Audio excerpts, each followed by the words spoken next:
안녕하세요. 달콤 언니입니다. 네, 오늘도 코감기가 낫지 않은 관계로 예, 코맹맹이 소리를 조금 더 내도록 할게요. 오늘은 자존감에 대한 이야기를 좀 나눠보려고 하는데, 여러분은 자존감이 높은 편인가요? 낮은 편인가요? 아니면 자존심은 어떠세요? 자존심은 높은 편인가요? 낮은 편인가요? 왜 우리가 예전에는 자존심이란 말이 훨씬 더 이렇게 유명세가 있을 때가 있었어요. 더 많이 쓰는 말 중에 이제 자존심 부린다. 뭐 나는 자존심이 강한 사람이야. 그래서 뭐 내가 자존심이 얼마나 강한 줄 알아? 막 이런 거. 날 누군 줄 알고 그래? 막 이런 거 있잖아요. 나 어디 가서 자존심 상한 일 안 한 사람이야. 뭐 이런 거 있잖아요. 그래서 왜 자존심이라는 거는 누군가 좀 상대가 있는 것 같아요. 그래서 너보다는 내가 좀 우위에 있다. 내가 더 잘났다. 내가 더 잘할 것이다. 뭐 내가 맞다. 뭐 이런 것들을 이제 자존심으로 좀 표현을 하는 것 같고요. 자존감은 이제 상대가 없는 것 같아요. 그래서 자존감은 그냥 내가 나를 어떻게 바라보는지, 내가 나를 꽤 괜찮은 사람으로, 좋은 사람으로 바라보고 있는지, 그게 이제는 자존감인 것 같거든요.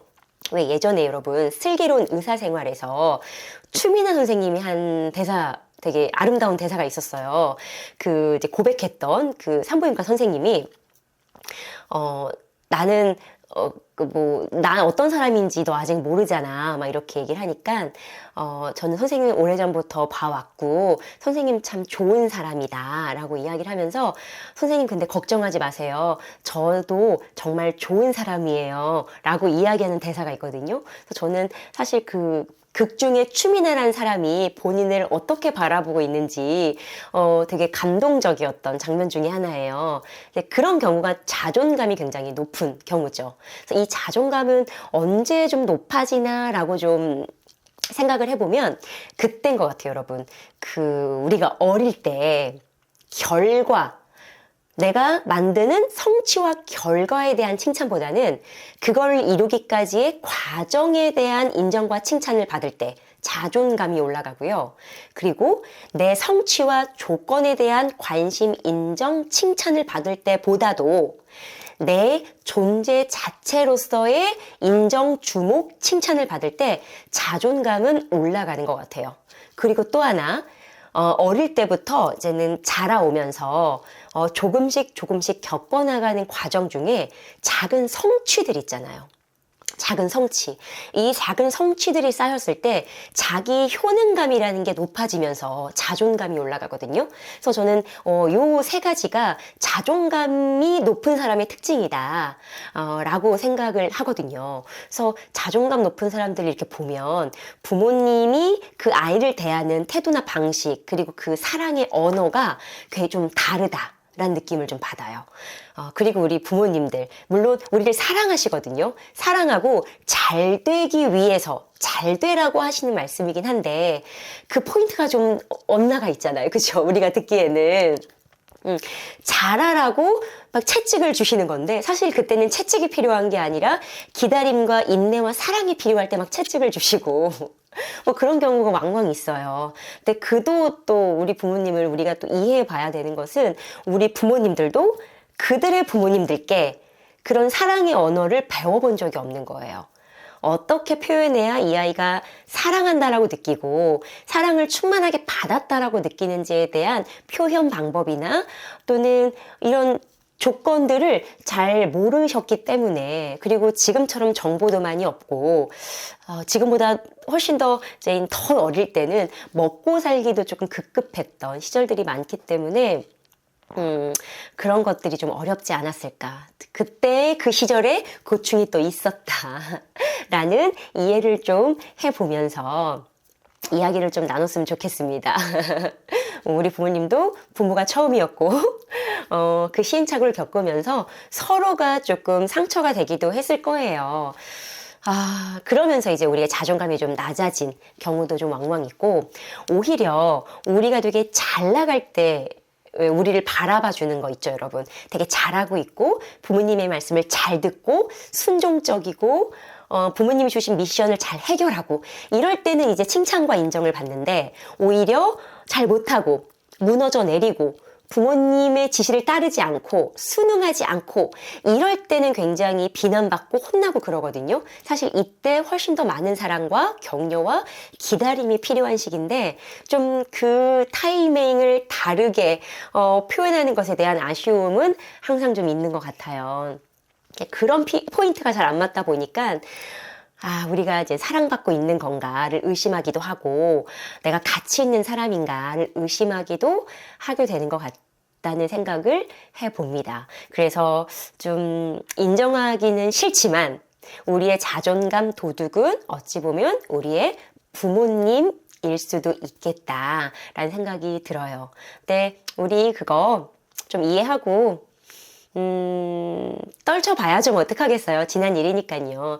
물론 제일 좋은 거는 부모님께 내가 상처받았던 사건들에 대한 사과를 받으면 가장 좋은데, 그게 또, 그죠?